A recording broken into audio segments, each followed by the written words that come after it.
Good morning, ladies and gentlemen. Welcome to our amphitheater demonstration stage here at the Corning Museum of Glass. For anybody joining us online, welcome virtually as well. So we're going to do a glass making demonstration for you. This morning is one of our special engagements. It's a program we've had here at the museum for a long time called You Design It and We Make It. And it has been on a hiatus for a while, but we're excited to have it back.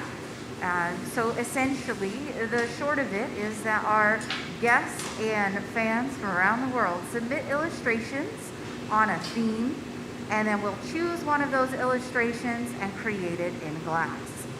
So this You Design It theme was, I'm not sure, but we're making... Oh, it was pumpkin spice and everything nice. I did read that somewhere, but I wasn't sure if that was what our chosen artists wrote on their submission or if that was the theme. So today's theme, of course, the fall, the holiday, that snuggly pumpkin spice flavor that a lot of people love and enjoy. So our illustration is actually a stylized pumpkin spice mug complete with whipped cream and a cinnamon stick, and you can really see the theme running through the drawing. Of course, the mug itself is a pumpkin, and so our artist that will be creating this design is Chris Rochelle. He's right here, so he'll be the lead artist on the team, and he's already getting started on some of the pieces that will come together to build this sculpture. He's going to be assisted by Alex Young, and we've done some practice and discussion and planning for this piece. My name is Jamie. I'm going to be narrating through the process, and then eventually I'll jump on the team as well as it starts to get more complicated in the end. So glassmaking really is a team-oriented art form. You can work glass on your own at the furnace.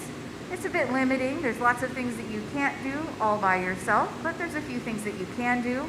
Other ways to work glass, like flame working, cold working, or what's called warm glass, can be done on your own. Stained glass, you just keep going, jewelry, glass jewelry, so you can get creative. So there are ways to work with this material on your own, but here in the hot shop, you almost always want to have an assistant. 2 glass blowers is a good amount to make most pieces, but as the forms get more and more complicated, you'll want to have a few extra hands around the shop. So the lead artist on a glassmaking team is called the gaffer. And gaffer comes from an Old English word that meant grandfather. So it's more or less a sign of respect in the hot shop. And now, of course, all of our gaffers are not grandfathers, but it's still just terminology or lingo that we use to refer to the lead artist on the team. So the design of this piece is, of course, up to our designer, Sarah Zani or Zany. I'm not sure. That's kind of, when we get virtual submissions, pronunciations can be askew. I'm going to go with Zany, because that feels a little bit more fun to me this morning.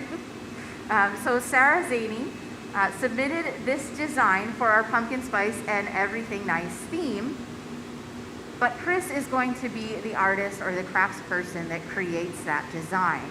And that's actually how a lot of glassmaking really happened in the beginning, not in the ancient glassmaking world, but there's always been a lot of designers separate from the craftspeople that would work with this material to create these objects.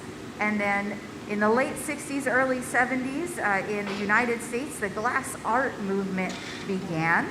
And the people that were the craftsmen and women of the material were also the designers and the artists. So it's really a very young art form in the States. Maybe about 15 or so years ago, there were about 30 different universities in the United States where you could study glassmaking. And then just, 15 or so years later, we're up to somewhere around 50 or so where you can go to college for glassmaking. And most of your younger glassmakers will have gotten started in that way. They'll find it at university or go there to study it. Chris and myself both did that. Alex as well. Alex is actually a senior close by at Alfred University, and she comes to work with us in the summers and on the weekends. So there's lots of different universities in the States and all over the world where you can study glassmaking. And it does take quite a few years to develop your skill with this material to be able to proficiently create what you'd like to create. Chris has been working glass now for about 21 years, myself for about 16, and Alex for about 7. So on average, we'll say it takes about 3 to 5 years to kind of get things started with the material. The first thing that every glass, or I guess wishful glass artist creates is a mess on the floor. The glass in the melting furnace at 2,100 degrees Fahrenheit moves and flows like honey. So the first thing you have to do to work with glass is draw it out of the furnace and then keep it on the end of the iron. And that doesn't go so well right away. However, through years of persistent practice and training, you can develop your skills with this material. And something wonderful about glass is there's always something new to try, a new technique to work on, a new way to challenge yourself, so you really can become a student for life. And just like anything, some people pick it up a little bit faster than others, but what it comes down to is consistent and persistent in the beginning practice. Prior to glass artists going to university for glass, it was a factory position. This building here is actually the Steuben, or used to be, the Steuben glass factory, and it was so for about 106 years. And that factory had an apprenticeship program that was 10,000 hours or 5 years. And then they would let you be the assistant. So that kind of gives you an idea about how long it takes to develop your skill with glass.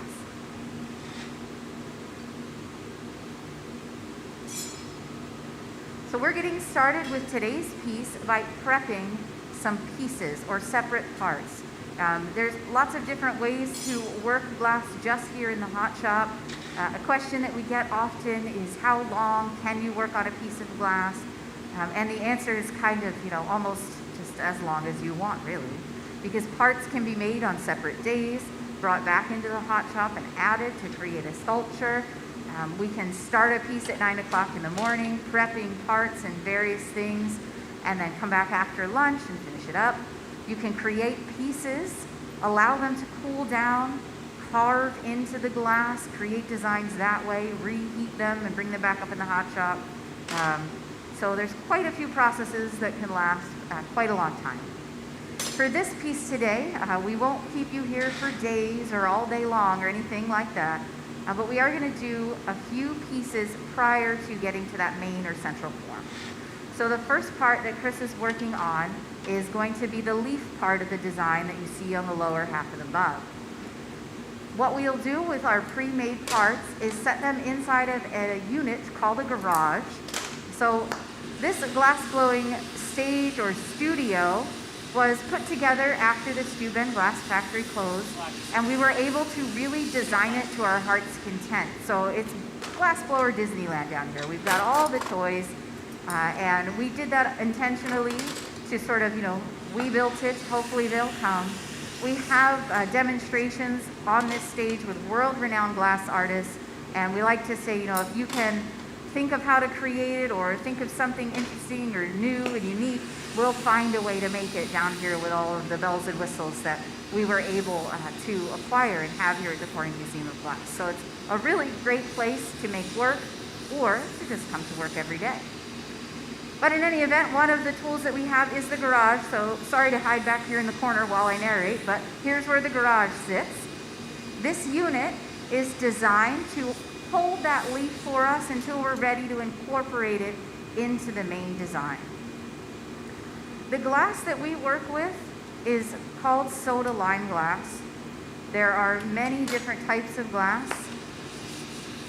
I'm going to come back to that, so I don't want to get too far away from the garage, which I was just discussing. But essentially, our glass will experience thermal shock due to drastic temperature changes. So what the garage is going to do for us is hold the glass at the right temperature. Inside the melting furnace at 2100 degrees, remember I talked about how we dribble it all over the floor usually that first time we gather glass out of the furnace, and that's because it moves and flows almost like honey at that temperature point. It sets up and becomes rigid as it cools. Roughly around 1,000 degrees Fahrenheit, the glass is completely solid. It's no longer moving around. we actually consider the glass to be cold at that point because it is set in place or kind of frozen solid. Also, that's the point at which it's vulnerable to that cracking and breaking or that thermal shock. So the glass can be drawn from the furnace at 2,000 degrees, cool rapidly, no worries until it gets around 1,000. And if it cools too rapidly below that, it will start to fracture and crack and break. Glass actually shrinks a little bit as it cools down. And if any part of the glass is cooling faster than another part of the glass, it's shrinking at different rates, and this builds up tension or stress in the glass and will cause it to fracture. So we want to make sure that while we're creating a piece of glass, we never let any part of it drop below that threshold because we don't want it to crack and break on us. So what the garage will do, once Chris has all of the fine details set into the leaf, is it will hold it at roughly about, well, I can't see the dial, but it's probably around 950 degrees, which is just warm enough to prevent that thermal shock from happening, but not so warm that it's going to keep moving or changing shape. So we'll create these various pieces and set them into that unit, and it will essentially babysit, or the glass will be parked inside of the garage. And when we're ready to add it to the piece, we just have to do a little bit of preheating, but I'll talk about that perhaps a little bit better when we're at that moment in the piece. Another option we have for pre-making parts is a pickup box. So you notice around the stage we've got a lot of essentially black boxes, but those are all ovens. We have smaller ones on wheels, and they just open up kind of like a toy chest, and we can make objects and place them inside of there. Again, control the temperature, set it just right, and come back and remove those items later on to incorporate into our pieces. It all kind of depends on the preference of the glass maker and, of course, the objects that we're creating. You want to have good control over the heat at all times with glass. Temperature control is absolutely key in glass making, starting from the very beginning at that melting furnace. The 2100 degree temperature point that I've discussed already gives us that honey-like consistency in the glass. If we raise that temperature up, the glass will start to move and flow almost like water. And then, as I said, if we lower that temperature down, it becomes more rigid, or in the furnace, it would kind of, start to set up and become gooier. And we set it to a specific temperature point to serve the purpose that we want. The honey-like consistency is great for gathering the glass out of the furnace and starting to build our work. The water-like consistency would be used if we were going to cast the glass, in which case we more or less scoop the glass out of the furnace in a ladle and pour it into a mold. So if we were doing that technique, we would want it to flow more like water. And lowering the temperature point, there are a few glass makers that like to do that, and that would simply allow them to gather more material than they'd be able to gather if the glass was set to that 2100 or degree temperature point to give them that honey-like consistency. So right from the very beginning, controlling the temperature of the glass is how we control how the glass is going to move and flow. So our leaf is completed. We're going to set that inside of the garage. We don't have to watch over it too much. We've got the right temperature over there. And then we'll move on to prepping some other parts. I believe what we're going to do next is the cinnamon stick.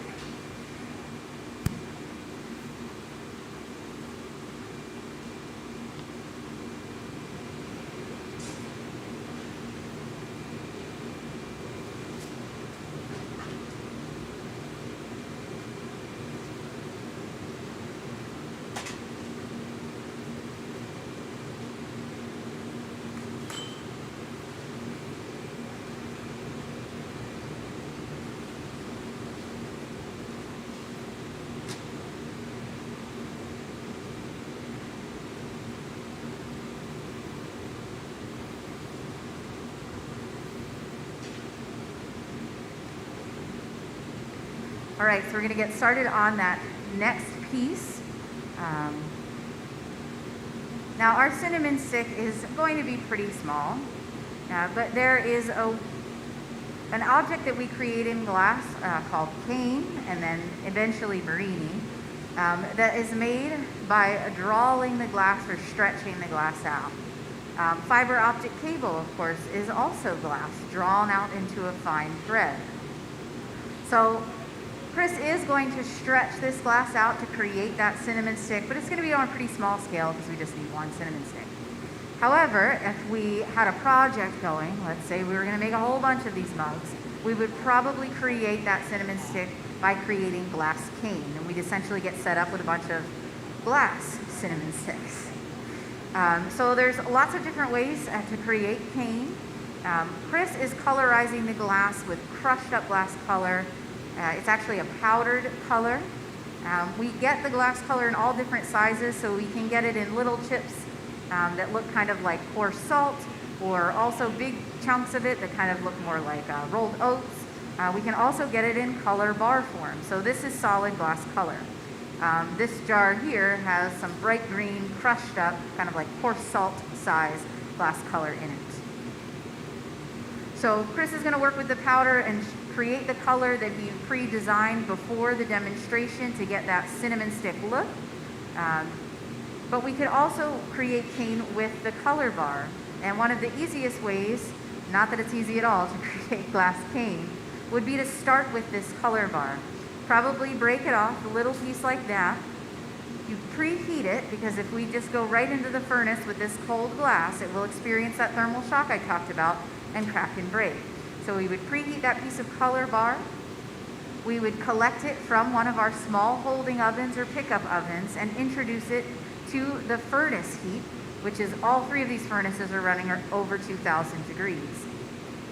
Once we had it up to temperature, we would gather clear over that color, shape it up just right, get the temperature just right, and we'd be able to draw it out and stretch it clear across the stage to create glass cane.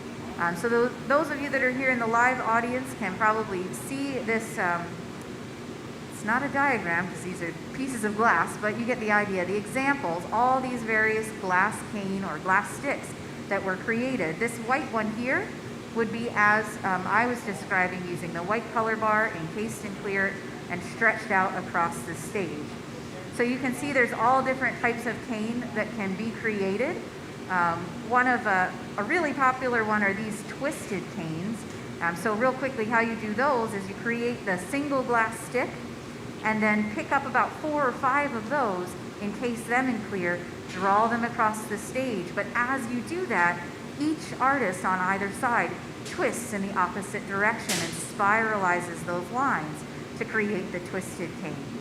And then if you wanted to take your twisted cane and create a piece, like this giant goblet in front of me, what you would do is lay the twisted cane out on a plate, preheat them, roll them up on the surface of a clear bubble, and you'd be able to create whatever form you'd like. So that's kind of one way that you can work with glass cane. We're of course going to make a cinnamon stick. I really like to make glass birthday cakes, so that's how I create all the little candles for the center. Another thing that we would do through that process of pulling glass cane would be to create marining. So this piece here was actually created using marining.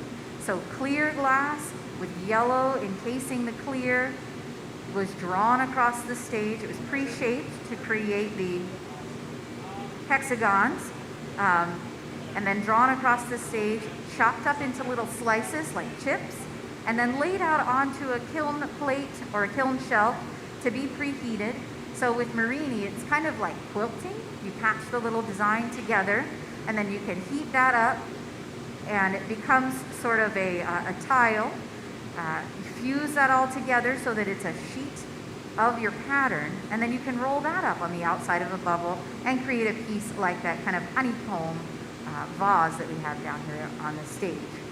So that's one way that you can use the glass color and that cane pulling technique to create cane pieces, or slice it up to create Marini. Lots of exciting stuff that you can do with glass. The color patterning techniques can go on and on. Something I think that's really nice about glass color and interesting to most folks is that glass color won't blend like paint color blends together. So if you made a piece of glass that was white and blue, or dark blue, you wouldn't end up with a sky blue form. The color would remain separate. And the ways that we can kind of play with combining colors in glass is to work with transparent color. Start with white and apply transparent blue and then transparent purple. And you're going to end up with 5 or 6 different colors, but it's not because they blend, it's simply because you can see through the transparents to the ones underneath. And so that's something that's a lot of fun to play with to create color fades, but it's also really nice that the glass color doesn't blend.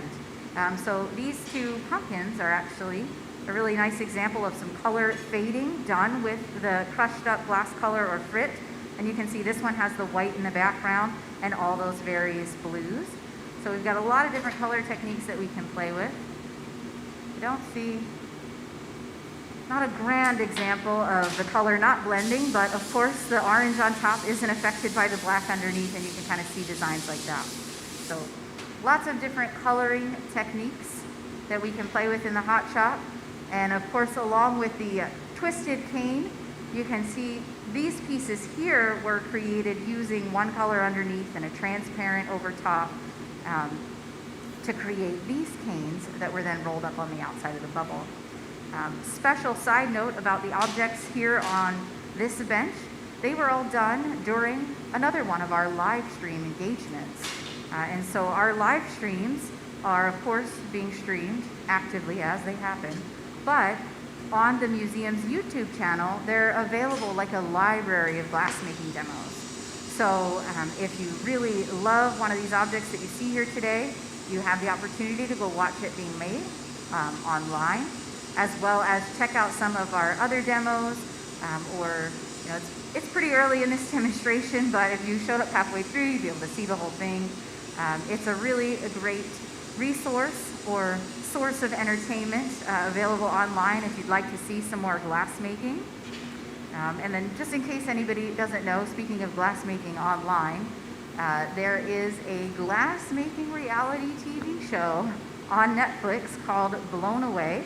So if you haven't heard of it, you could check that out. It's pretty exciting. The glass makers from the Corning Museum of Glass actually participate in the end of the competition, working as an assistant with the last 2 contestants for that final piece that they'll create. It's a fun show to watch. It's, you know, they have all sorts of reality TV shows nowadays, and now we've got a glass one. So it's filmed in Canada, but one of the, or part of the prize package is a residency here at the Corning Museum of Glass. And so we're connected with the program in that way. We are part of the prize package, and we assist in those final pieces created on the show. And of course, the internet itself is going to have plenty of videos and resources about glassmaking. Another virtual resource that I always like to point out is our research library here at the Corning Museum of Glass. It's called the Rakow Research Library. It's R-A-K-O-W. And if you have a question about glass, you can use this as a resource when you're here in Corning with us, because it's over there across the parking lot. But you can also use it from your home. On the museum's website, there's a button that says Research. If you click on that, you can then click on the next link that says Ask a Glass Question.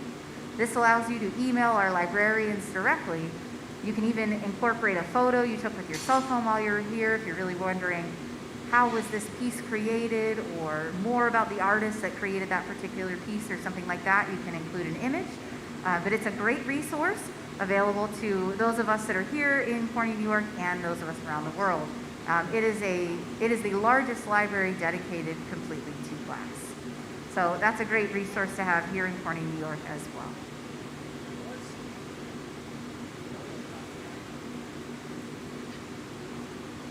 I'm going to check in on our cinnamon stick. Great camera angle. Oh, that's nice. So it looks like he flattened it out and twisted it just like a real cinnamon stick. Excellent. Chris is a really talented glass maker, as I was explaining before. You know, this is a really challenging medium to work with. But hi. I hit it on the tool deck.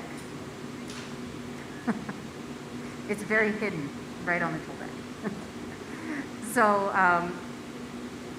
as I was saying, we've got lots of bells and whistles down here, various tools to work with, and if you can think of something you want to create, we can often figure out how to do it. And luckily, someone knows where she hid the tool. So we'll get that drill over there involved later on. That's going to come in handy.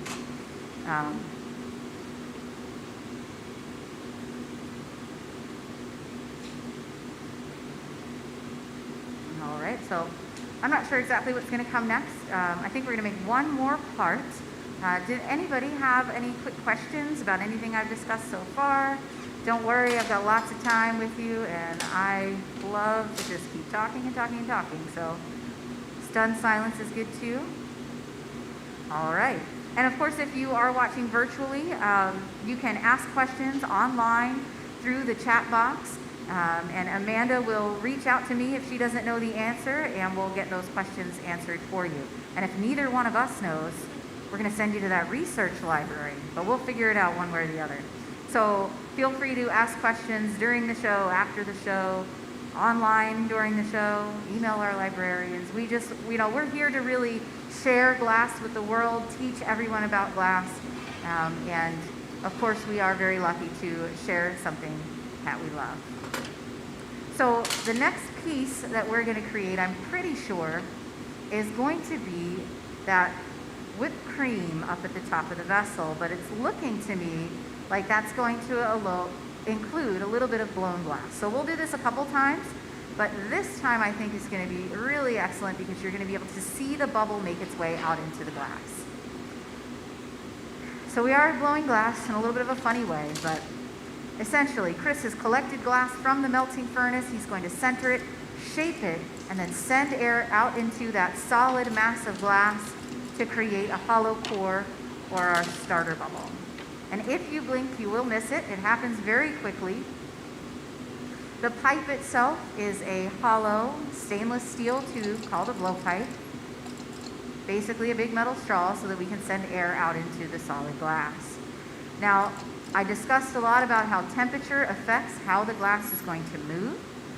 The pipes and the solid irons that we work with are preheated to about half the temperature of the glass, which means the moment we collect the glass on the end of the furnace, the pipe itself starts pulling heat out of the glass.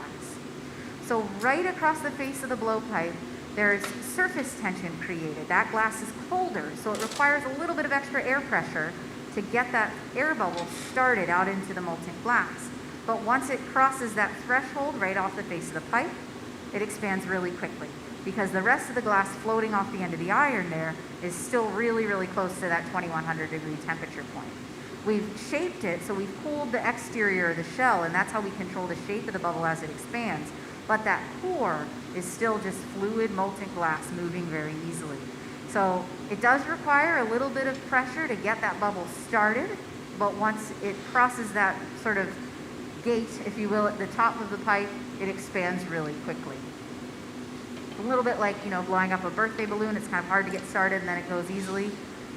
Not similar physics at all, but just to kind of give you an idea that you might relate to. So traditionally, for thousands of years, glassmakers would simply blow into the end of the pipe to create those air bubbles in the glass. We would use a technique called capping the pipe to build that air pressure up to get that first bubble going. So we'd have fluid molten glass on the end of the iron, blow into the pipe very quickly, and then place our thumb on the mouthpiece of the pipe. It's called capping the pipe. It traps the air inside, it builds up pressure, and makes its way out into the glass. We're blowing glass with our auto inflation system because of our masks. Now, I did know we were making a pumpkin piece, so I definitely wore one of my pumpkin masks today. But either way, I can't blow glass through it. So we rely on this auto inflation system. The cap goes on the end of the pipe, the tube is hooked up to our compressed air system, and there's a foot pedal on the floor in front of Chris. So we are essentially, and have been now for about a year and a half, except for one shining month when we didn't have to, blowing glass with our toes. The system itself is a great tool in the hot shop in a lot of ways. There are some moments where you really wish you could just blow into the end of the pipe like we've always done. But more or less, it got us back in the hot shop, got us back doing our demos for our guests and doing what we love. So we are grateful for it. Something else that was really nice about this, the auto inflation system isn't completely new to glass making, but this one was developed here in Corning, New York by our technicians. And once they sorted out how to make it, they actually posted the designs online so that glassmakers all over the world would have access to it, be able to use it in their shops and studios, and continue to blow glass as safely as possible. Did you have a question? It is, yes. I jumped over that when I was talking to about the garage because I was like, that's a long story. I'll delve into that soon, probably. So the question that we had online, so I'll include everybody together, is what type of glass are we using? And specifically, we were asked if it was still Spectrum. So the glass that we've got in the melting furnace is soda lime glass, and these are the 3 ingredients here. But the big one is silica sand, and it makes up about 70% of the mixture for our glass. Soda ash is added as the flux, which lowers the melting point of the pure silica to roughly around that 22,000-ish degree temperature point, so we can keep it fluid and molten at a lower temperature and use a little bit less energy. And that actually would make glass for us that we'd be able to collect from the furnace, create works, cool down, take a look at. However, that glass would deteriorate over time. It would actually slowly absorb moisture from the air and start to break down. To stabilize the mixture of soda ash and silica sand, limestone is added. And so the glass we work with is called soda lime glass. The specific brand or kind of soda lime glass that we use is called Spectrum, and that's just the brand that we purchased. But that glass is designed to stay hotter longer in the hot shop so that we have time to do all this manipulating and shaping of the glass. Soda lime glass itself is actually a really common form of this material. Your eyeglasses are soda lime glass, these window panes, the drinking glasses in your home, the pickle jars in the grocery store. It's all soda lime glass. What's the powder on there? Glass can be designed to serve a specific purpose. So our glass is designed to hold onto that heat so that we can do all that manipulating and shaping. And so the question was simply, do we still use that same soft glass? Is it Spectrum? And so that's sort of the longer-winded answer, but that way I could explain to you folks what glass actually is. So I'm going to jump in over here real quickly. We are creating the whipped cream topping, and hopefully the camera can sort of get in there. You can get the idea of it. I mentioned earlier that the colored glass over here is actually powder. So Chris has poured into a sifter the white powdered glass, and he's just tapping the side like you would to send flour through the sifter to put a coating of that color over the surface of the clear sculpture of whipped cream that he created. And so that's one way that we can colorize the glass. I have an example of the powdered glass, but I'd have to wander off stage to get it, but don't worry about me because I'm going to do it. Oh, there's a great camera angle, so you can really see what's going on. With any application of the glass color, if it's powder or that crushed up glass frit, you're dealing with teeny tiny little polka dots. So if you want to have a good coating of that color, you definitely want to get 1 or 2, maybe 3 coats depending on the design. And so that's why they're headed back and forth. The color is applied to the piece successfully because of temperature. Temperature, temperature, temperature. What happens to the sculpture that Chris created, the whipped cream shape, we have to have the core of that cooled down because we don't really want it to change shape, but the surface heated. So he let kind of the whole thing cool down a little bit, passed it over to Alex. She's using the reheating furnace to warm up just the surface, and then heading over to our powder booth. That's a special powder booth. It's got ventilation so that we're not breathing in any glass dust. And they're applying multiple layers to make sure they get a nice even coat. But once you get one layer of powder, you can't keep just, stacking it up. You need to reheat that layer so you can get more of it to stick, because as I said, it's all about temperature. So looks like, I wasn't counting because I walked off stage, but a couple coats of that nice white color. And now we've got a wonderful whipped cream. That looks delicious, Chris. I'm not going to eat it though. Yeah, just a couple Definitely rolls on not. there, just make sure there's some color on the tip. Okay, so now Chris is going to let that stabilize, and what we're going to do with this is actually transfer it to a secondary iron. Later on in the process, we're going to break the whipped cream free from that secondary iron. But we don't want to leave a big chunk of clear glass on the end of our whipped cream design. So Alex is actually going to colorize that connecting rod as well. So just quickly, we're going to probably work with a lot of the powdered color, but I got this piece out. This was created, I wish I knew, but I'm pretty sure that it was either Catherine Ayers or Helen Tegler, two other glass makers that work with us. However, I wanted to point out this because they use the glass powder to create the color on our astronaut here. So you might be able to see this surface is matte. It's actually textured, but you also can see right where the astronaut is, you can see that gray. Now I like to think they thought of that and that's just the shadow? I don't know how many shadows are on the moon exactly, but anyway, for cartoon purposes, that's our shadow. But what that really is where they had to heat up the surface of the moon to be able to attach the astronaut. So the color was melted down a little bit extra here, and you lose that matte texture and it comes more to a shine. So that's an effect that can happen with the powdered glass color. But I just wanted to get this out. He's very popular. Everybody loves this astronaut. But I wanted to get it out so you could see an example of that powdered coloration up close, because we won't be able to take a look at any of the pieces that we create today to make our pumpkin spice design. All glass, because of that issue of thermal shock, will have to cool very slowly. So we will, of course, have this piece as a star on the museum's social media, so you can definitely check that out. What have we got? We've got Facebook. We've probably got them all, right? Instagram and Twitter.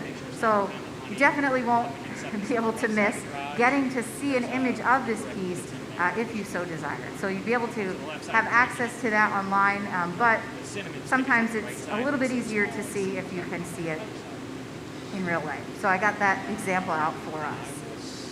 So now we've transferred that whipped cream to a secondary iron. It's just going to kind of be a handle, and that'll come into play as I was explaining later on. The team actually, before the demonstration today, Chris is the lead artist for Gaffer, so how it's going to happen is really up to him. But because we all have glass making experience, we kind of discussed, how are we going to apply that, what's going to look best, all those things. And our final decision was to set it up so that we could heat up the base of the whipped cream and sit it down in our mug. So he's just going to do a little prep work to make sure that that's going to sit nicely. I don't know what Alex is up to. And we'll add that to our collection of pieces in the garage.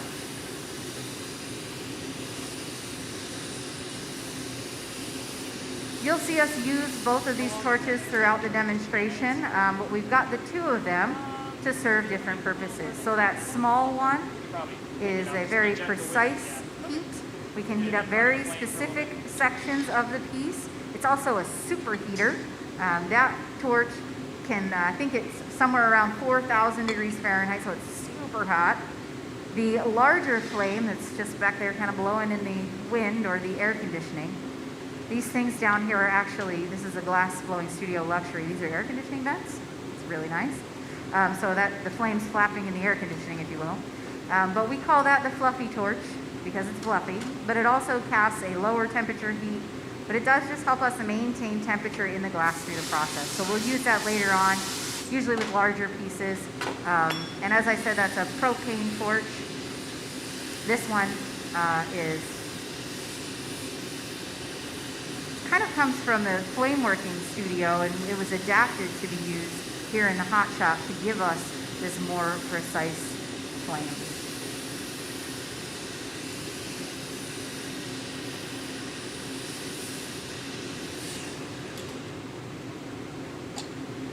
This is going in the garage, Jamie, and then we're going to do an overlay to start the top. Ooh, okay. So Chris was just updating me a little bit. As predicted, of course, that whipped cream is going to go in the garage. Oh, did you put the color bar in the garage? Okay. And then, what color you got? All right, so this will go in the garage, and then we're going to start the main part of the form, or our, I'm going to call it the pumpkin mug. And typically with the color bar, we have a color box. It's essentially another pickup oven. But you can see inside of it here, we set the color bar in these little trays, shut the doors, turn the oven on, and it preheats the color bar for us so that we can draw it out and incorporate it into our pieces. Now the pickup oven, the color box, the garage, they're all basically the same thing, just kind of different configurations and setups. But what Chris did this morning was actually choose the color bar that he wanted to work with, and he stuck it in the garage. Preheats it just the same. So Alex has already gotten started on that. She told me the whole thing, but it's a yellow. It's a yellowish orange color. So the color bar, just like this white piece, Chris decides how much of it he wants to use. And now this is something that I distinctly remember not really understanding when I first started working in glass. How do you know how much color bar you need to make whatever piece you're making? And the truth of the matter is you just figure it out over time. But this little piece of color, this is the tricky part. Glass color is very densely colored. This looks like black across the room, but what color it actually is this really bright, almost neon green. So you can imagine you don't need a whole lot of this to create a piece like this. You're going to stretch the color out really far. So this piece here, I'd say you can make at least 2 of these bowls with just this tiny piece of glass color. And so determining how much color you need just comes from experience. And Chris, of course, decided how large he wanted to make this piece. He needed to do that because we're pre-making all of these different pieces that come together. And so he set up whatever size color bar he was going to need. So I described the glass itself, our soda lime glass, and our 3 main ingredients. To create the colors in glass, different metal oxides or chlorides are added when the glass is still in its powdered form. So when it's still in this state, those different metal oxides and chlorides are added before it's melted down to create the color. If you missed the starter bubble earlier, here comes another one. It's probably already there now. I heard the foot clicks. So the glass itself, when it's in that powdered form, it goes into a melting furnace, and it actually goes through a chemical change to become glass. Melting down glass from this raw powdered form requires a bit of babysitting and more higher temperatures than 2100 degrees Fahrenheit. You sort of have to put a little bit of the powder in, make sure it's all the way melted down before you can add more. So if you filled your furnace all the way, it's just not going to work. It's a bad idea. So it requires a lot more attention. Also, you're working with powdered silica, which is actually bad for your health. It's bad to breathe in, all that. So the spectrum glass that we get that's pre-melted, it actually comes to us like this, and we love it. It's glass that has already been pulled through that chemical change and is now just glass. These little cubes are safer, cleaner, and easier, and require less energy to turn into a pool of molten glass. Actually, yesterday we threw, I think, 150 pounds into the melting furnace, and then we just went home. And it melts down overnight at that 2100 degree temperature point, no problem, and we can come back in and work with that molten glass this morning. So I'll bounce back and forth a little bit. This is a color drop or color overlay. The core bubble here is clear glass. Chris has let it cool down, so that's sturdy and rigid. The colored glass has been warmed up so that it's fluid and molten and moving around. We'll apply it to the top of that bubble, like a little hat of color, and then Chris will use various tools to push it back over that clear bubble. So it's kind of like, pulling your sock up over your foot, more or less, to create a nice even coat of color on the surface of the piece. So he might sit back down and use the hand tools. He may use that table, which is why I was wiping it off to make sure there was no stray other color or anything that would get stuck to the piece. The glass color comes to us in all different forms, the powder, the little crushed up bits, or the color bar. And it's always going to create a different aesthetic. Our ghost here at the center stage, that is solid color bar. So we get that nice even jacket of color. The frit creates somewhat of a speckled pattern. So right beside the ghost, we've got this vessel here, and this is of course a combination of multiple colors, but even if it was a single color, when you look up close at a vessel, you're always going to be able to see that it has a series of tiny polka dots to create that color. So it all depends on your aesthetic, and of course we talked about how the powder looks. So the idea with a color drop or color overlay is that temperature control. There's a lot of heat packed into the color when we apply it. It's soft enough, we cut right through it, no problem. And then ideally we want to get it pressed back over that clear bubble before we heat up the clear bubble underneath. So Chris goes back for a reheat, presses pretty swiftly to push that color bar back over the clear bubble. And ideally that's going to happen in 1 or 2 heats, because after that you're heating it up so many times you're going to get heat into that clear bubble. So we've got that nice even jacket of color established on our piece.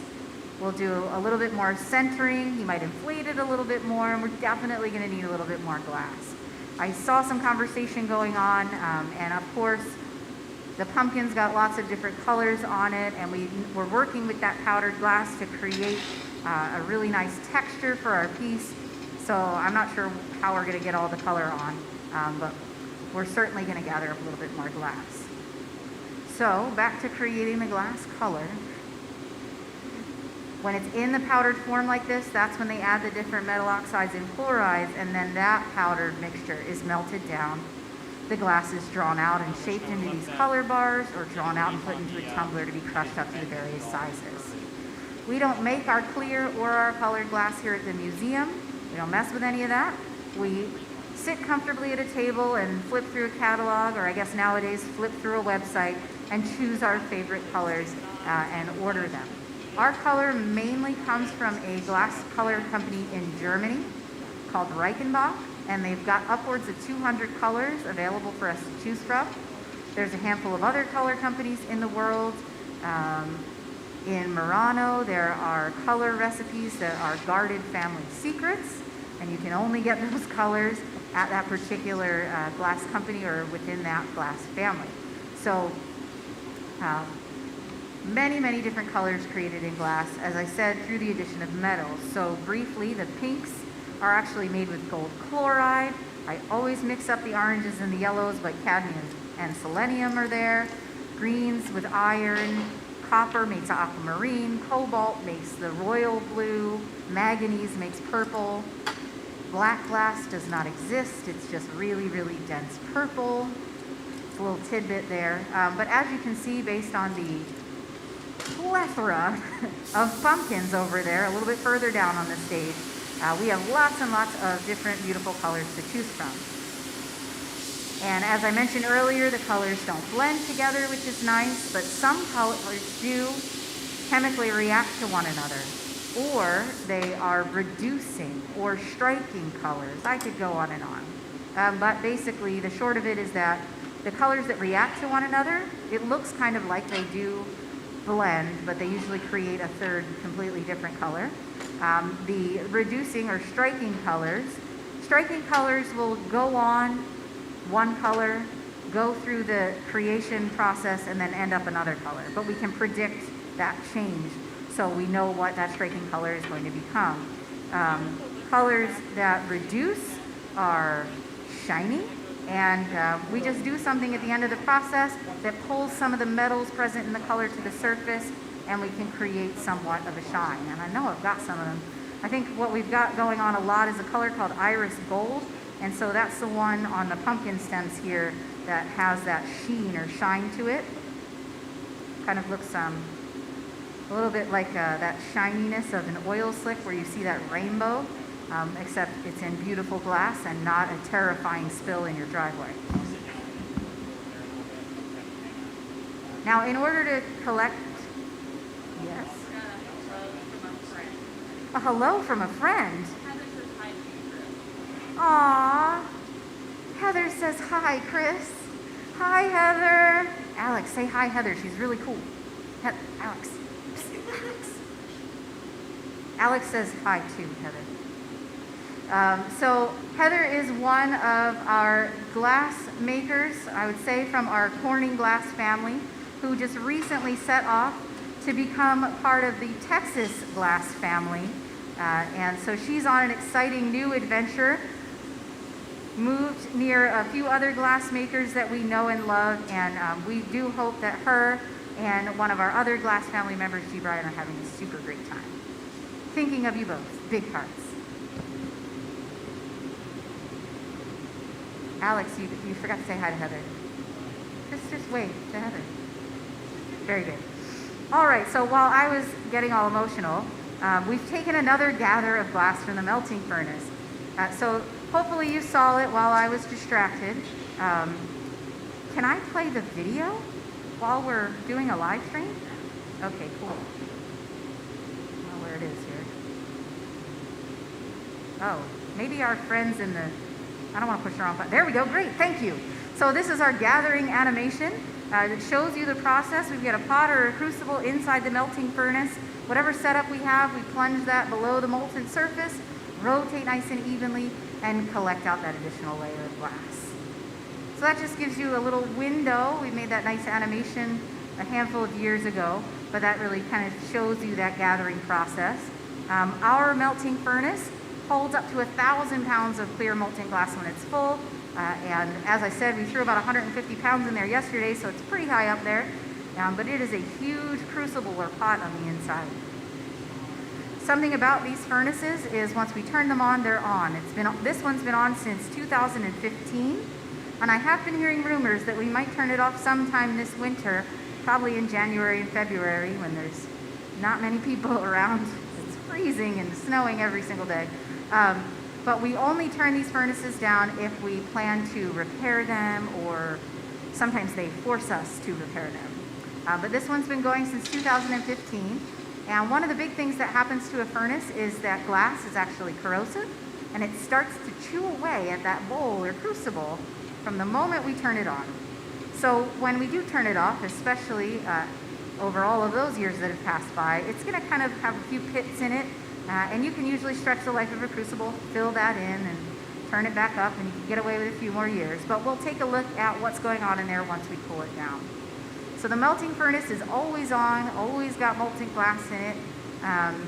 We sometimes turn it up a little bit so that we can get the glass to move like water if we want to do some casting, but pretty much it's always hovering around 2100 degrees Fahrenheit. The reheating furnaces, the pickup ovens, the garage, all of that will shut off and only turn on when we're going to use them. The furnaces, the reheating units, they take about 45 minutes or an hour to heat up in the morning. The giant one off to the left, that's the size of, lovingly everybody's first studio apartment. That one takes about an hour and 45 minutes to heat up. And we've used it a few times, believe it or not. We can make some pretty substantial glass using that furnace. But those ones will turn on and off at the end of the day. We have there's actually a bed of something like sand, it's called grout, in the bottom of these furnaces. So if we happen to drop a piece of glass inside of that furnace, we can, once it cools down at the end of the day, make sure we get all of that glass out of the furnace because it will start to chew away and eat at the brickwork inside of that furnace as well. So, nice stuff. Not anything as fun and dramatic as, the acid dripping through the decks of the alien ship, but over time it does create a little bit of damage. So for that gathering process that we just did, I just want to mention a little bit more about the temperature control of the glass. Chris made the starter bubble, they applied the color, they let it get cold so they could gather over it, and that little starter bubble could support the weight and heat of the second gather of glass. This is really important. If you don't do that correctly, you can go into that melting furnace, plunge your starter bubble, color or not, below that melting or molten surface, then start turning, and it heats up way too fast and just starts drawing off the end of the iron and contaminating your pot of molten glass. So that is a really important step in that process of building up the material you want to create the piece you want, which is another thing that comes with time. How much do I need to gather to make a piece that's whatever size? All comes through experience. Now, 2 gathers of glass looks like it's going to be enough for the mug that we're making today. 2 gathers of glass was plenty for the rainbow, except for the honeycomb one, but the whole rainbow, all those pieces were made with just 2 gathers of glass. And so the 2 gathers will be enough for our pumpkin spice mug. Now Chris just used one of our optic molds, so you can see here we've got so many of them. This is another one that's similar to the one that Chris used. You can see the texture there on the camera, but we plunge the bubble into a mold like this, inflate it, it pushes out into the side walls of the mold itself, and because it fills in all this available space, it takes on the surface texture of the mold. This particular mold, and ones just like it, are used quite a bit in the fall season. As you can see, it's how we create the raised ridges of our glass pumpkins. The idea with this mold is that the cold metal of the mold chills the skin or the surface of the glass in place, and as long as we don't heat it up too many times, we will not lose that surface texture and we'll have it there present to the final product. So before we use one of our optic molds, we always take a good strong heat so that we've got temperature really good and soaked all the way through our entire mass of glass before we go into that mold, so that we can rely on that internal heat to get all that movement we want in the glass, to expand it without having to heat up the surface too many times. Just like, a chocolate bar would turn into a puddle if you left it inside your car and it got really hot, our glass will soften and round off as it's heated. So if we heat this up too many times, we'll lose that surface texture. These molds, of course, are not finishing molds. There is no, instant soda bottle in any of these molds. They're all surface texture. So the piece itself, or the shape, is going to be up to the glass artist making the form. Now, something that happened while I was telling the story of the molds is a very important step, using tools called the jacks. So this is a pair of jacks. Chris squeezed a constriction line into the top of the bubble right off the end of the pipe. That constriction line is really important. It goes into every piece that we create, whether it's a Western cowboy ghost, a glass fish, a bowl, a vase, or a pumpkin spice mug. It's always going to get a constriction line. We sometimes call that line the jack line because we make it with the jacks. Whatever you call it, we need it. It's going to be our break-off point for the piece. In order to separate this bubble from the blowpipe, we are going to crack and break it right along that constriction or jack line. The indentation that's created sets up a structural weakness in the glass, very similar to the creases in a candy bar. The little, the Kit Kats or the little squares of chocolate snap apart so easily because of that indentation. Same idea with the glass. We're also going to couple that with temperature control, and that will also be something I'll explain a little bit better once we get there. We have a lot of break-off points involved in this piece, mainly that constriction line or jack line, but also with all of the various parts that we created and put in the garage, that's how we're going to add them onto the piece as well. Now the end of the bubble there, that's going to be the base of our finished vessel. So there's lots of ways to finish up the bottom of the piece. We can simply flatten it, which is what's going to happen to our pumpkin mug, I'm pretty sure. Yep, check the design. This is how we finish this piece. But you can also see you can add a stem or a foot, a stem and a foot, or just a solid foot. Lots of options there.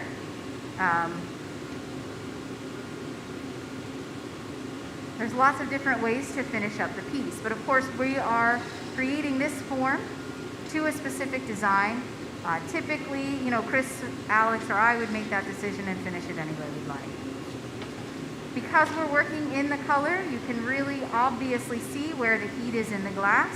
What Chris did was localize the heat just to the very bottom of the bubble so that he could flatten up just that part of the piece, and the side walls aren't going to change shape on him. So that's, again, more examples of how we use temperature to control exactly how the glass is going to move. And I also talked about it before, but you saw he used the torch to specifically heat up just that section. He could use the torch, he could use the reheating furnace. The torch helps to be a little bit more precise and make sure that we don't have any movement in the side walls as we flatten up the bottom of that form. Now, because this piece is a sculptural piece with a lot of other elements, we're also using a lot of measurements. You just saw Chris use a set of calipers that he probably measured off of his original design to make sure essentially that once we start assembling this piece, all of our pre-made parts are going to be the right size and they're going to come together.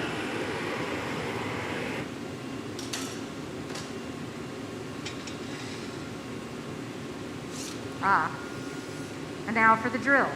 So for those of you that were with us when we were looking for that, here's how we'll use it. And for those of you who just joined us, essentially we're going to use a drill to sculpt or manipulate the glass. So on the end of the drill we have a tungsten rod. He's using the torch to heat that. And what we want to do is put a teeny tiny little hole right into the bottom of the mug.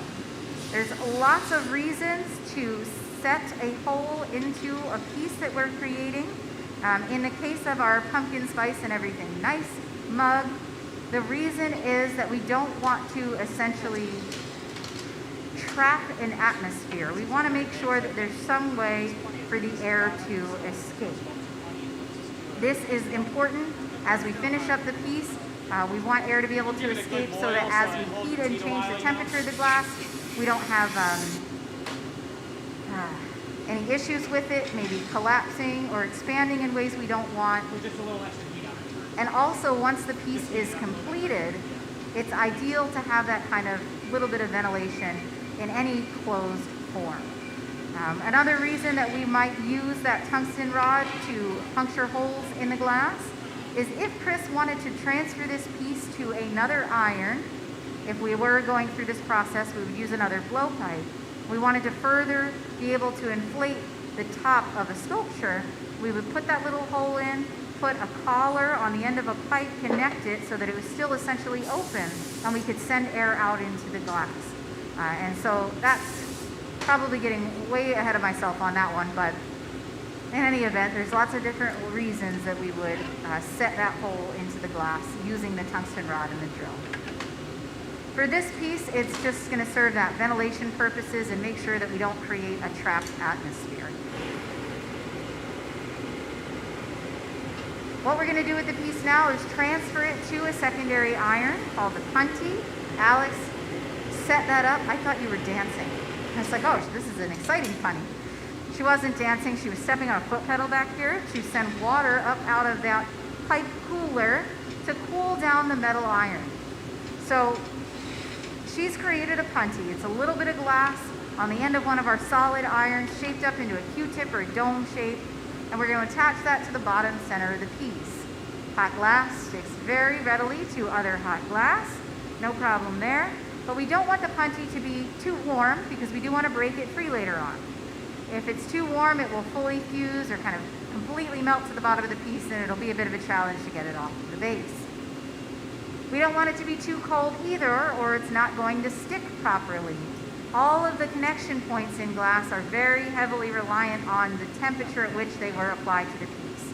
So if the bottom of the piece or the end of the punty are too cold, when we make this connection point, it won't be very strong, and it will break free before we're ready. So again, years of experience and practice. Lots of sad moments where stuff goes wrong and ends up on the floor in all of our glass-making histories.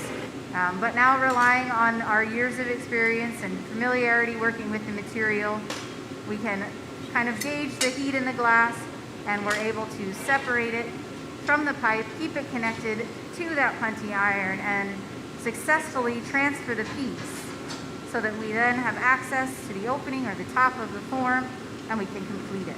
So in order to be a good glass maker, you have to develop your skill as a good glass breaker.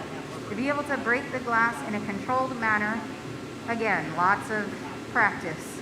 It is very easy for the transfer process to go wrong because it is possible for any of those temperatures to be incorrect and for the piece to break and fall on the floor. It's possible to transfer the piece successfully and then to head to the reheating furnace, Alex. Start to heat it up. It's heated up too quickly and it cracks and breaks. So lots of things can go wrong in that moment. I'm having way too much fun at work. What's going on? Okay. I love this conversation. Heat up the leek, but watch out for the whipped cream in there. Okay, excellent. So Alex was just letting me know that I'm going to help out soon. So I forgot about the lip wrap. We're going to do that a little differently. We will do the lip wrap, but I got to sink this in first.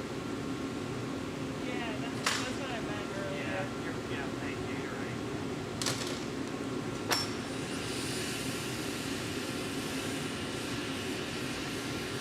Even almost good after whipped cream.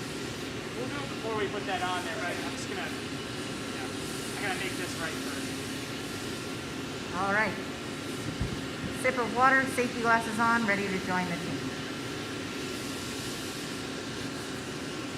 So after we transfer a piece, we do a pretty significant reheat because in order to break the piece free from the blowpipe, we have to get it close to that threshold for cracking and breaking or thermal shock, which is roughly about 1,000 degrees Fahrenheit. So that reheat, right after we transfer it, we're bringing it back up to a workable temperature closer to 2,000 degrees Fahrenheit. So it usually takes a bit of time. These heats where the entire piece goes into the reheating unit, those are called flash heats. And this is just enough to maintain the temperature of the entire form, keep that honey connection warm enough so that it doesn't fracture before we're ready. And so while we focus our attention to heating up the top of our mug, we'll take those overall heats just to help maintain the temperature of the entire form and that connection point.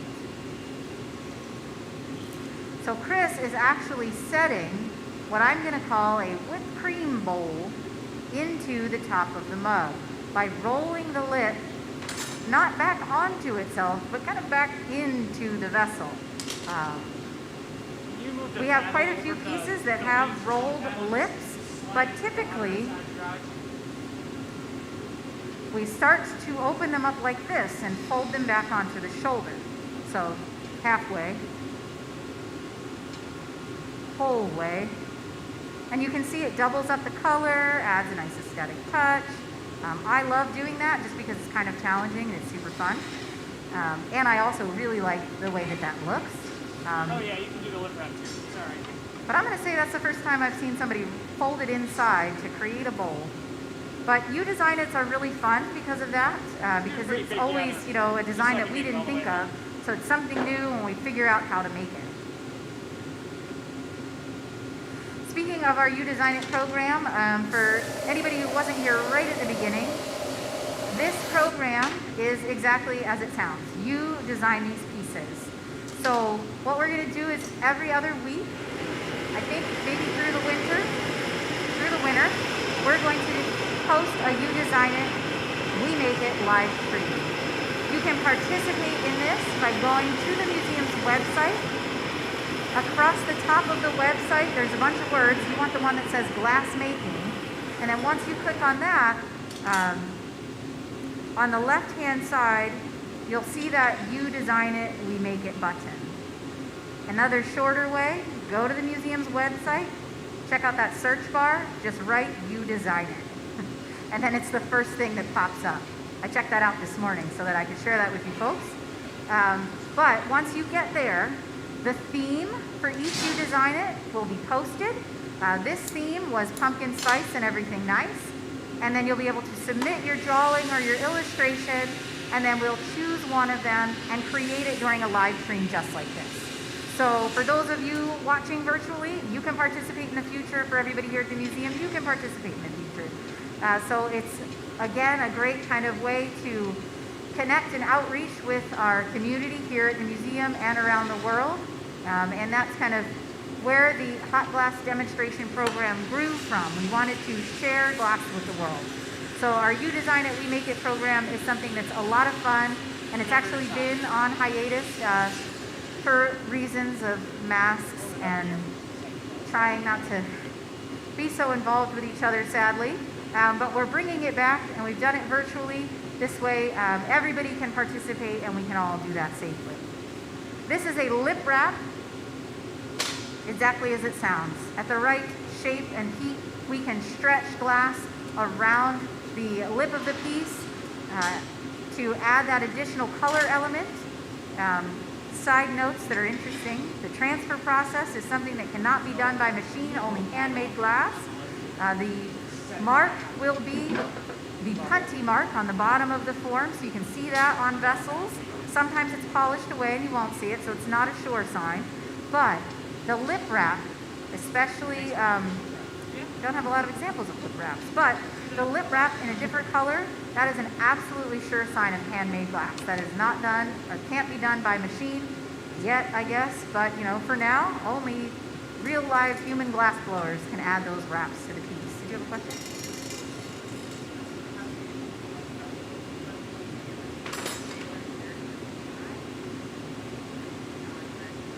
Every piece we make is priceless. Yeah, I don't know the answer to that one either. Just to make sure. Yeah. So the question online was just what was the most expensive piece we ever made for sale or charity? And yeah, the answer is well, at least Amanda and I don't really know the answer to that one. And so the hilarious answer is it's all priceless. So sorry, our virtual friend, but don't know that one. I'd say that one over there, that looks pretty expensive. The ghost is really one of my favorites. Or the goblet like that, that's elaborate. All right, so we've got our colored lip wrap added to the piece. And I believe we're going to start now to incorporate some of our garage elements. Yes. So the first thing that we're going to add to our design is our leaf. And I'm going to get the leaf and watch out for the whipped cream. Got it. So where the touchdown is? Got my doors open. Beautiful. So lucky for me, over here with our garage unit, I have got a reheating furnace right close by. The garage holds these pre-made parts right at the temperature threshold for thermal shock. So right when we remove them from the garage, we immediately want to get them to a heat source so that they don't get too cold from being out in the open air. Yep.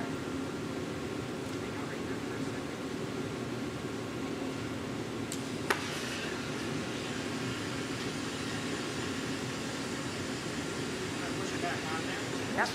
And then you can heat it this way. That's a beautiful leaf, Christopher. Isn't that nice? All right. So, Chris used the teeny torch to specifically heat the very bottom of the leaf. All right, Jamie.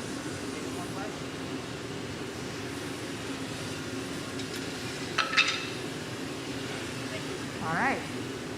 This way, it would have a little bit of an advantage. It would be in the lead to heat up,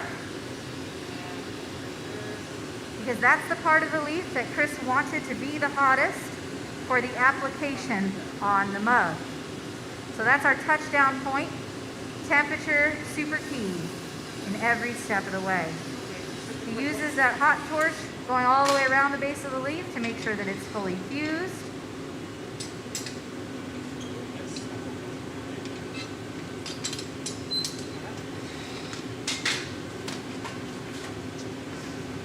Gotta watch out in the hot shop. Yeah? Get the whipped cream moved over to the hot side in the garage, please. Yes. Just be very careful with it. It's very delicate, actually. Okay. I'll have to flash it. Oh, good. Bring it up. Don't let it touch down just yet. I'm going to work a little bit of heat in there. then all the smear. I would say, okay, so the question is, how often do we replace one of our blowpipes? And my answer to that would simply be, it depends on how you treat the tools that you have. If it gets dropped on the floor, it won't be straight anymore. We can straighten them, but that's a bit of a process. And so I don't really know how often we replace our blowpipes, but just like any tool for any craft form, I would say it all depends on how well you take care of it.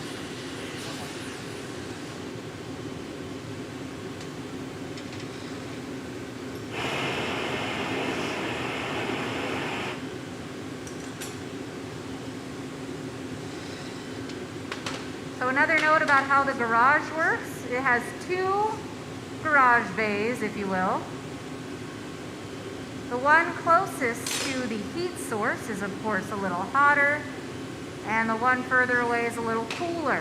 So right before we introduce whatever piece we're going to introduce next to one of our reheating units, we move it from the quote-unquote cold side of the garage to the hot side to slowly, incrementally bring up the temperature of the piece of glass. So that's what my job is right now. I'm just doing a little bit of pre-warming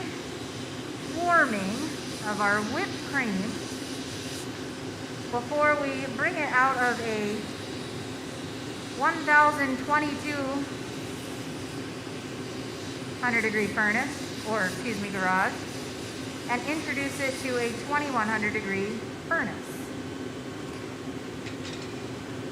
Hi, Chris. Right there, Jamie. I'm going to come grab it. I'm right here until you tell me otherwise. The team is working to flatten the leaf onto the mug. Looks like they've got that. Make sure everything is centered or running straight. That punny connection, if it heats up, it kind of acts a little bit like a hinge. So we'll make sure everything's running straight. You got it? Okay. And then Alex is essentially babysitting. She's making sure that the mug doesn't cool down too fast, but it doesn't get too hot, so she's taking those flash heats. And I'm going to relax now that I'm not responsible for that whipped cream. Move the other one over. Do you want me to wait until you say, or nah, just do it? Okay. Yep.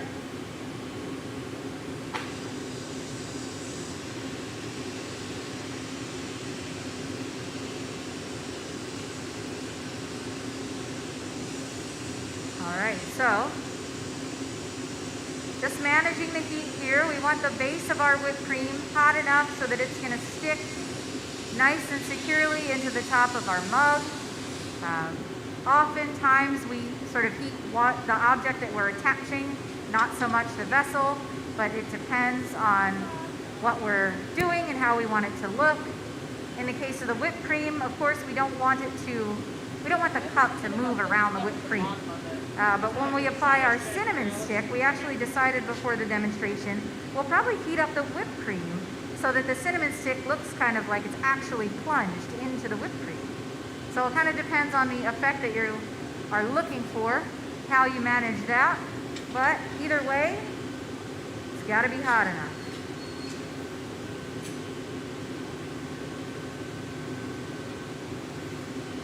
Okay. Moved our cinnamon stick from the cold side of the garage over to the hot side in preparation for its addition to the piece.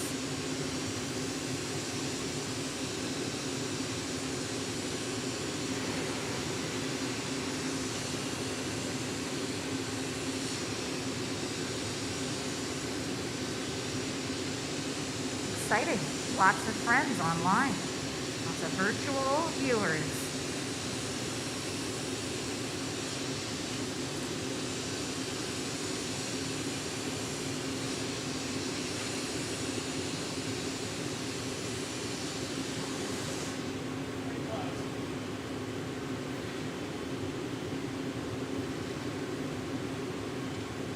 All right, so Teamwork, of course, is key in glass blowing. I probably said temperature 500 times this morning.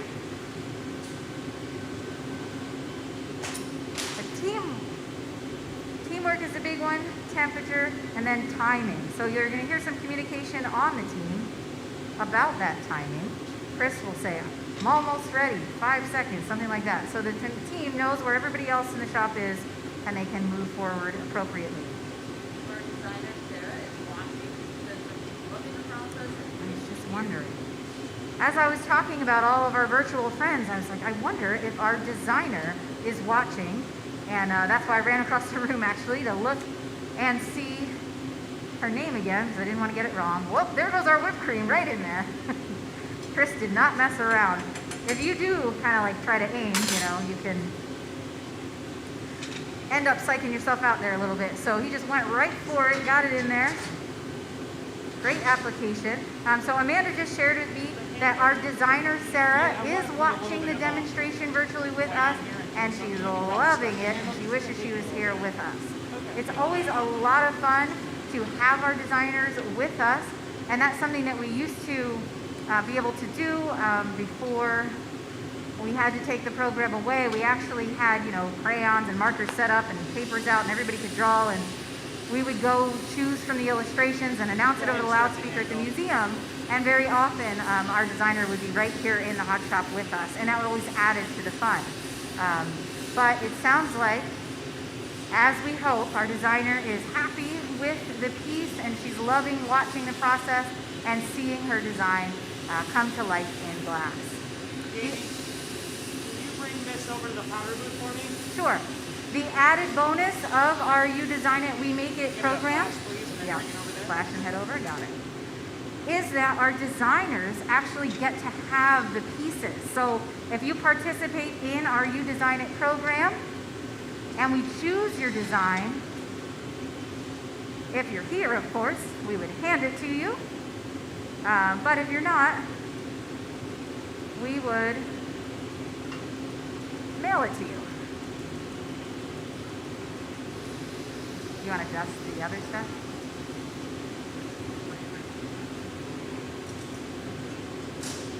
Oh my gosh. Ah.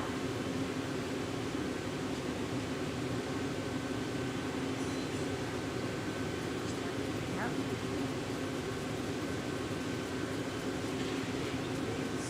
So we wanted to get a good coating of the powder on the little part of the whipped cream where we broke it free from that connection.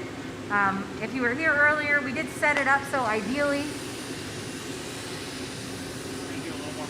yep, ideally we wouldn't have that lack of color on the very end of the whipped cream.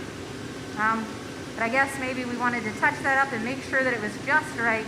So we went over to our powder booth to get a little bit more of that powdered glass color on the end of our whipped cream. Now when we're doing that, the powder is in a sifter. We're tapping the sifter. Chris, here I come. And so the dust is kind of getting everywhere. Alex, on your right. No, you're good. And when we're doing this, a couple, I definitely can't count them, but there's a little bit of powder getting on the side of the mug. So as long as I don't go directly to a heat source, that little dusting isn't going to melt in. And so that's what Chris and I are up to now. We are just brushing off the rest of the mug so that we don't have any rogue bits of powdered colored glass anywhere where we don't want them to be before we heat it up. Because the powdered glass is so fine that basically it's already melted to the surface if we have it where we don't want it. That was nerve-wracking. Yeah. Ready? I'm ready. Okay. Thank you, Jamie. Yeah. I'm all set with you for now. All right. Okay. And then we've got a question for you. More questions? Let's go over here where we're away from that fire. Just relaxing over here.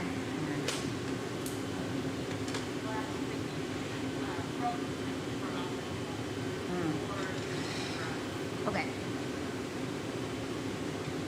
So, I'm going to make me remember that in just a second. So while you watched me, hopefully it was a little comical, run across the hot shop with the mug in fear a little bit, you might wonder how, when things are getting crazy, does no one get hit with glass or we don't trip over each other and all that. And it is because we are all hyper aware of where the glass is, and then next to that, where the other glass makers are. So you heard me before I got near Alex. I said, I'm on your right. I know Chris knew where I was. I know Alex didn't know where I was. So we just make sure to communicate with each other, safety first. That's why when Chris let me know I'd be back on the team, got my safety glasses on. So safety first, and we just do a lot of communicating. Also, you know, most of us walk around our own homes in the dark because we know where the furniture is. And I'm telling you, if we mop the floor and move this back 3 inches, somebody's gonna run into it. So we're really aware of where all the furniture is too. But the glass blowers, of course, are mobile, so communication is key. And then our question was, how do we prevent, or why doesn't the glass stick to our optic molds? We've got the glass on the end of metal pipes and punties, and it sticks to that, and it doesn't stick to our optic molds. The reason for that is that the pipes and punties, I don't know if you can see the reddish glow here, probably not. They're preheated to about half the temperature of the glass. Hot glass sticks to hot glass sticks to hot things. So it's gonna stick to the hot metal of that pipe, but it doesn't stick to our optic molds because they're cold. They're out here room temperature, no problem. There are circumstances where the glass will stick to the mold, that being a production setting. If we were making glass pumpkins, I'd say that this particular team of 3, we'd probably be plopping a bubble down into those optic molds every couple of minutes, and therefore it's going to absorb some of that heat every time we put a bubble in it. And so eventually someone's going to put a bubble in it and try to take it out, and they're going to bring the mold with them. And when that happens, you laugh at it and move on with your day. You just take the metal mold, not with your hands, but with a tool, or you can just take a break. That's great in a production setting. But if you don't have time for that break, you can take the mold, dunk it in a bucket of water, just like the pipe cooler cools down our blowpipes and our solid irons. That cold water will cool down the mold. You set it on the ground, blow it out with an air hose so there's not droplets of water in it, or put some glass in there so the droplets of water evaporate, dry it out, and then you can just keep going right away. So it kind of resets the mold. And so that is why in our single demos where we use the molds once, we don't get stuck in there. What do we got going on here next? Oh, I think this is our handle. Looks like it has gone into an optic mold as well. This is a solid bit, but we wanted some texture on it. And so Alex went into the same optic mold, or same style optic mold as was used for the mug itself. It creates ridges.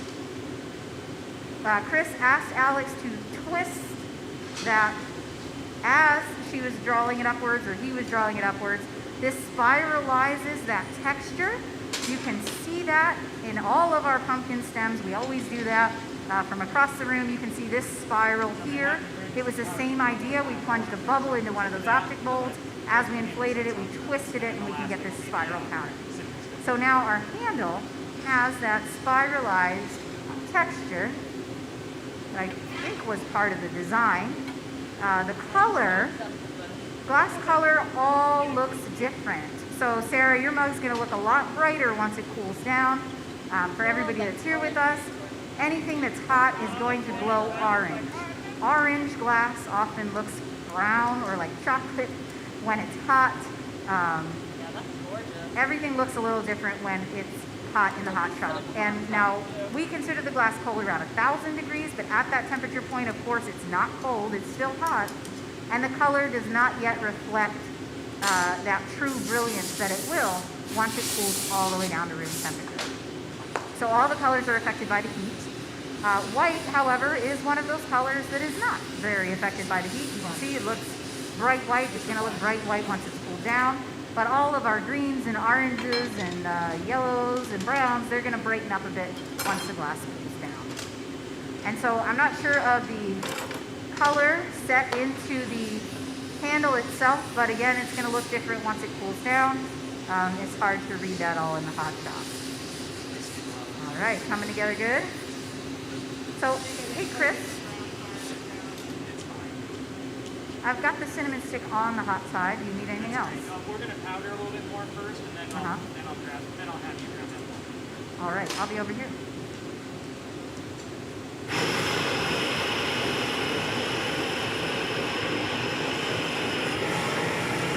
It's wonderful.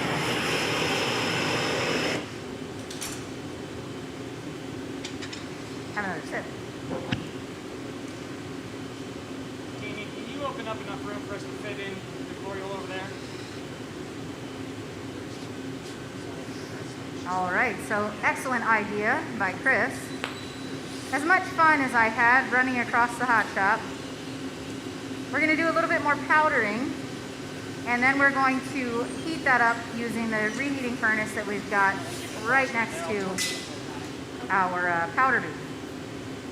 I'm going to join the team and just open and close some doors here. That'll be helpful by way of not letting too much heat escape the furnace. But also I want to make sure that there is enough room for the piece to move through those doors safely.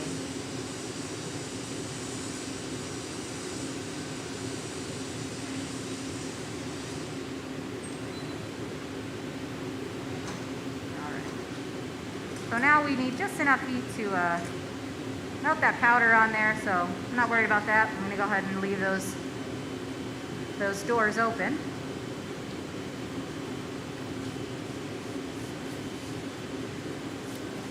Chris, are we? Okay.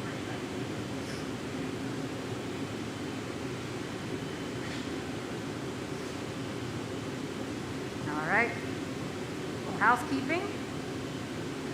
One element that I don't know if that's what we were just doing, but I know that we are doing, is adding a little bit of pumpkin cinnamon spice on top of our whipped cream. So we've got another glass powder color over there that we were going to dust on top of the whipped cream.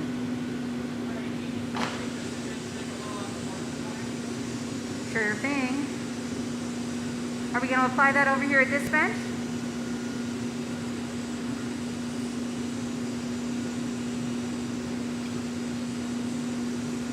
All right, so I talked about earlier when we bring these pieces together that will either heat up the form or the object that's coming out of the garage. And for the cinnamon stick and the whipped cream, we're going to heat up the whipped cream so that as we attach the cinnamon stick, it looks like it's actually plunged inside of the whipped cream.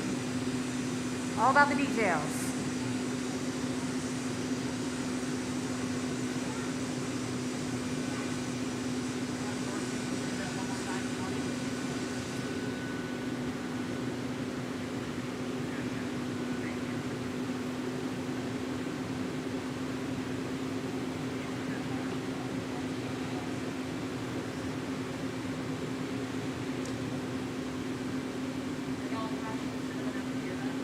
We did it. It's already there. Oh, it's on. Sorry. Oh yeah, the cinnamon stick's gonna happen right here. Live off to the side of the stage. But we've got great camera angles here in the amphitheater.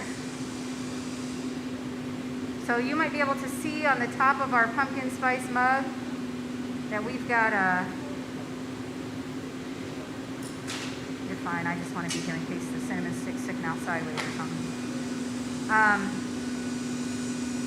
You can see the heat in the pumpkin mug. We're going to really super heat up the end of the cinnamon stick and then squish it in there.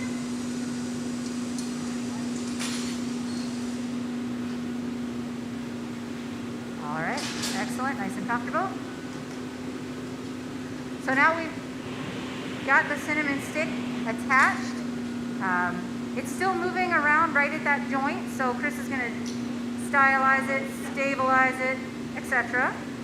And you might have seen he preheated the metal tweezers, because if you remember from the very beginning, every tool we touch to the surface of the glass is going to draw heat out of it. And in this moment, that cinnamon stick is really close to that threshold for cracking and breaking if it's cooled too rapidly. And so we don't want to touch it with any cold metal.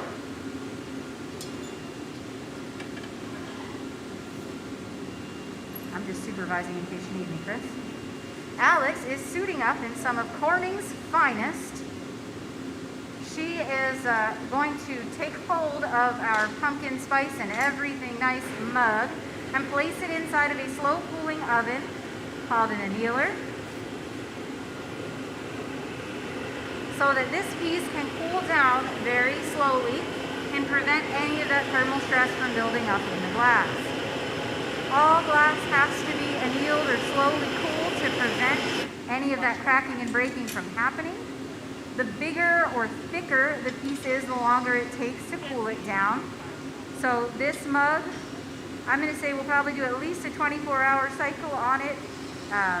The typical size, not the giant pumpkins, and all of our regular size vessels over there, we cool down in about 8 to 10 hours. So the size or thickness of the glass is going to change how long that cooling cycle needs to be. And again, if you've just joined us, or if I failed to mention it, this piece will be viewable through the museum's virtual outreach in the form of Facebook. This live stream is going to be archived on our YouTube channel. The imagery, our photographs of our pumpkin spice and everything nice mug will be on Facebook, Instagram, and Twitter. And Sarah, our designer, is going to receive this pumpkin spice mug in her home to enjoy forever. So our You Design It, We Make It program, our guest designer, Sarah Zani, sorry about that pronunciation, our glass artist, lead team artist, Chris Rochelle, our assistant, Alex Young, myself, Jamie, and Amanda helping out with our virtual chats. Here we're just fire polishing the bottom, making sure there's no sharp edges, and then we'll place this piece away in our oven, and we'll get a closer look at it in a day or two. All right, fantastic. Ladies and gentlemen, let's have a round of applause for our You Design It, We Make It pumpkin spice and everything's nice demo. Anybody who's here with us live today, if you have any questions, come on down. I'll do my best to answer them for you, tell you more about our You Design It, We Make It program. Anybody with virtual questions, you can throw them at Amanda and we'll do our best to get them here at the very end. For those of you that joined us close to the end of the demo, we're going to take a little bit of a break. Can't see the clock right now, but we'll come back doing our live standard demos throughout the rest of the afternoon, both in the innovations area and down here at the amphitheater throughout the rest of the day. Whatever you choose to see and do, folks, please enjoy the rest of your visit here at the Corning Museum of Glass. Our virtual friends, Sarah, thank you so much for joining us, and we'll see everybody again soon. Bye-bye.